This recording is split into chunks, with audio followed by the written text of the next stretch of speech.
Bonsoir, Monsieur Soral. Ma question est la suivante. Vous parliez dans la 22e journée du Grand Reset. Ma question, c'était sur Joe Biden. Admettons qu'il gagne les élections ou que les médias veulent nous le faire croire, je parle des médias américains, et qu'il soit donc investi de ce statut. Pour moi, ça voudrait dire qu'il pourrait y avoir sécession de tout le peuple du Middle West américain, c'est-à-dire du peuple qui n'habite pas, en gros, pour résumer, en ville. C'est-à-dire que Grand Reset, en fait, pourrait être l'avènement, en fait, de la Chine. Moi, c'est comme ça que je vois le futur. Qu'en pensez-vous? Voilà. Merci beaucoup et merci beaucoup pour votre travail et pour votre courage. En fait, là, il n'y a qu'une seule question, c'est à la fin sur la Chine, parce que le reste, c'est pas une question, c'est une démonstration que tous les dissidents sérieux partagent à peu près, à savoir aujourd'hui que le nouvel ordre mondial s'appuie à la fois sur le Covid et pour faire le grand reset, et qu'aux États-Unis, le candidat du grand reset, c'était Biden, et le résistant, c'était Trump. Et on voit bien que le pouvoir profond essaye en ce moment, à l'heure où je parle, c'est encore pas définitivement acquis, de voler les élections que Trump avait gagnées pour les donner à Biden, qui n'est rien du tout, qui est le type qu'on a envoyé au charbon, mais pour que le nouvel ordre mondial puisse continuer sa marche en avant.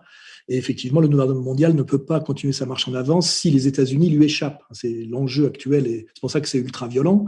Et comme effectivement la majorité des Américains ont voté Trump parce qu'ils y avaient intérêt, si Biden est imposé comme président par un vol manifeste et massif de l'élection, les États-Unis vont évidemment vers une sécession, oui, bien sûr, faire une sorte de nouvelle guerre de sécession, enfin une partition. Tous les analystes sérieux le disent à peu près tous aujourd'hui. Mais alors après, là-dessus, on est d'accord. De toute façon, que Trump arrive à reprendre la main ou que les élections lui soient définitivement volées, l'Amérique va se couper en deux. Et c'est un peu ce que symboliquement on dirait la revanche du Sud sur le Nord. Pour ceux qui ont une culture des enjeux déjà à l'époque de la guerre de sécession. Et alors la seule question qu'il y avait, c'est sur la Chine. Moi, je crois qu'il faut arrêter de penser que la Chine cherche à dominer le monde. Je pense que la Chine, c'est l'empire du milieu, ce qui veut bien dire, c'est-à-dire que c'est un empire qui se considère comme le centre du monde et dont la stratégie a toujours été la muraille, c'est-à-dire de se protéger des influences extérieures et même d'éviter de trop se porter à l'extérieur. Elle n'en a pas besoin. Quand on a 1,7 milliard d'habitants et qu'on est au centre du monde comme ils le sont, on n'a pas besoin on n'a pas de problème d'espace vital et de nécessité de conquête comme l'avait la Prusse quand elle est devenue l'Allemagne, et qu'elle est devenue cette superpuissance européenne qui n'avait pas l'espace qui correspondait à sa puissance. Tous les problèmes de l'Allemagne viennent de là. Voilà. La Chine, c'est l'inverse. Ils ont aujourd'hui la technologie, la production, le marché intérieur avec la montée de leur classe moyenne. Et en fait, et ils n'ont pas le problème de l'individualisme et de l'arrogance du cogito des cartriens et des droits de l'homme, puisque de toute façon, le Chinois, lui, ne voit pas de problème dans la gestion un peu sécuritaire, autoritaire et collective qui est aujourd'hui insufflée par Xi Jinping. Pour eux, ça correspond à leur vision du monde. Il faut comprendre que l'individualisme autocritique, là, est une spécialité, on va dire, occidentale et même française. C'est je pense, donc je suis. Cette culture du je n'est pas asiatique. Voilà. Donc les Chinois, je pense qu'il faut se rappeler de l'histoire de la Chine. Ils ont subi une occupation et une humiliation profonde des puissances européennes, d'abord l'Angleterre, puis l'Angleterre avec la France et les États-Unis, et qui s'est appelé d'ailleurs la colonisation de la Chine, et qui c'est aussi l'épisode très douloureux de la guerre de l'opium, c'est-à-dire que les Chinois ont été asservis et leur empire a été partiellement détruit et humilié par l'Occident capitaliste incarné à l'époque par l'Angleterre. Revoyez pour ça le film Les 55 jours de Pékin, parce que justement la Chine impériale à l'époque refusait de s'ouvrir au marché mondial. C'est parce qu'ils voulaient rester entre eux. Et aujourd'hui, la Chine a les moyens d'imposer sa loi au monde, mais c'est pas pour, à mon avis, devenir impérialiste au sens où nous l'entendons, mais c'est pour pouvoir redevenir chinois, c'est-à-dire, on voit bien que Xi Jinping aujourd'hui s'appuie sur l'idéologie confucéenne et néo-confucéenne, c'est-à-dire les valeurs traditionnelles chinoises. Et donc, penser que la Chine joue aujourd'hui la candidature de Biden contre Trump, c'est totalement logique, puisque Biden représente les élites américaines corrompues qui, pour leur profit individuel, sont prêts à sacrifier la grandeur de l'Amérique. Donc, objectivement, la Chine, pour des raisons de commerce essentiellement, a intérêt à la victoire de Biden sur Trump, qui lui veut redonner son prestige à l'Amérique, et notamment par sa réindustrialisation, sa relocalisation, etc. Mais que la Chine joue le candidat Biden contre le candidat Trump ne veut pas dire nécessairement que comment dirais-je, la Chine veut s'imposer à l'Amérique, comme que la Chine aurait remplacé, je dirais, l'URSS de l'époque de la guerre froide.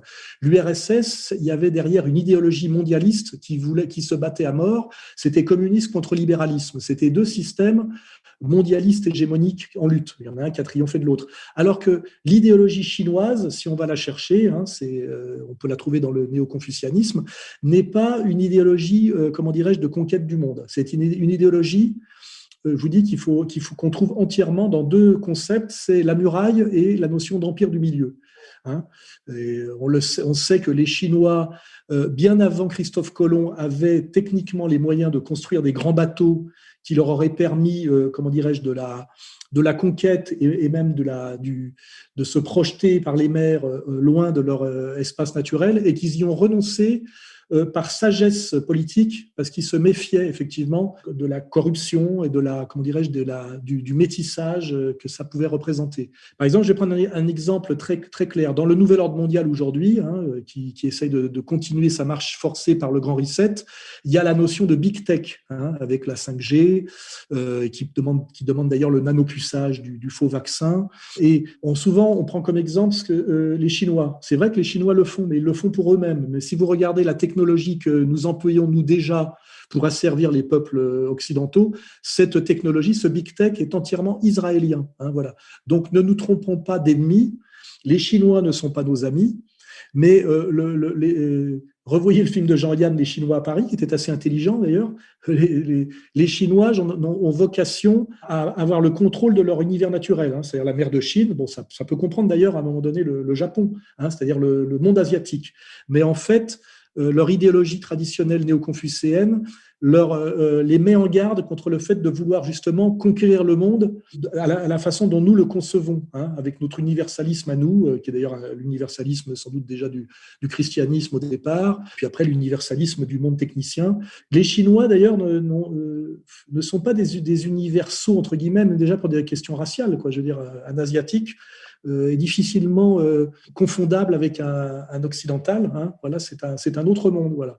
Donc, c'est comme ça, je pense qu'il faut analyser la question. D'ailleurs, je crois qu'il y a quelqu'un qui l'analyse un peu comme ça, une situation qui est Charles Gave, qui ne dit pas que des conneries, qui même d'ailleurs est assez performant, bien qu'il soit profondément illibéral, ce qui n'est pas mon cas, mais il dit la même chose. Les Chinois veulent se donner les moyens qu'on ne les emmerde pas et d'être une grande puissance qui règne sur son propre monde. Mais ils savent le danger de vouloir régner sur les autres parce que c'est réversible. Voilà. D'où nous viennent tous nos problèmes aujourd'hui, comment dirais-je, d'immigration en France, parce qu'on s'est projeté par le colonialisme. Je veux dire, voilà, les Chinois savent ça. Et comment dirais-je, leur déploiement économique, notamment, par exemple, en Afrique, ne se traduit pas par des tentatives de conversion, par exemple. Vous voyez, c'est purement du business. Et ça, c'est comprendre l'esprit chinois, comprendre Xi Jinping, comprendre l'évolution de la Chine, ce que la Chine a subi, c'est-à-dire la destruction de son empire traditionnel par la colonisation anglaise et occidentale, le sursaut nationaliste, la victoire de Mao sur Chiang Kai-shek, la parenthèse absolument nécessaire du communisme pour pratiquer ce qu'on appelle le décollage. Ça aussi, il faut avoir une vraie culture pour comprendre qu'il n'y aurait pas la Chine d'aujourd'hui sans Mao. C'est ce qu'on appelle la pensée dialectique et penser l'économie dialectiquement. Et après la parenthèse, on va dire, communiste et la dérive libérale, la reprise en main, grâce au Parti communiste chinois, qui n'a rien de communiste, mais qui est au moins un nationalisme d'État avec une vision stratégique à long terme, le nouvel empereur Xi Jinping et la présidence à vie de Xi Jinping et les discours de Xi Jinping sur le retour à la pensée spécifiquement chinoise, renouer avec la beauté, et l'importance aujourd'hui de l'idéologie néo confucianiste, l'importance aujourd'hui de la structure du Parti communiste chinois pour maintenir une vision stratégique d'État à long terme, ce qui n'existe plus aux États-Unis et ce qu'essaye sans doute de refaire Trump, et c'est pour ça qu'on l'en empêche, et donc la position ambivalente de la Chine par rapport au nouvel ordre mondial. La Chine est la première puissance du monde peut-être aujourd'hui, mais elle n'a pas vocation à convertir le reste du monde. Voilà. Tout ça est un peu dans mon prochain livre. Voilà.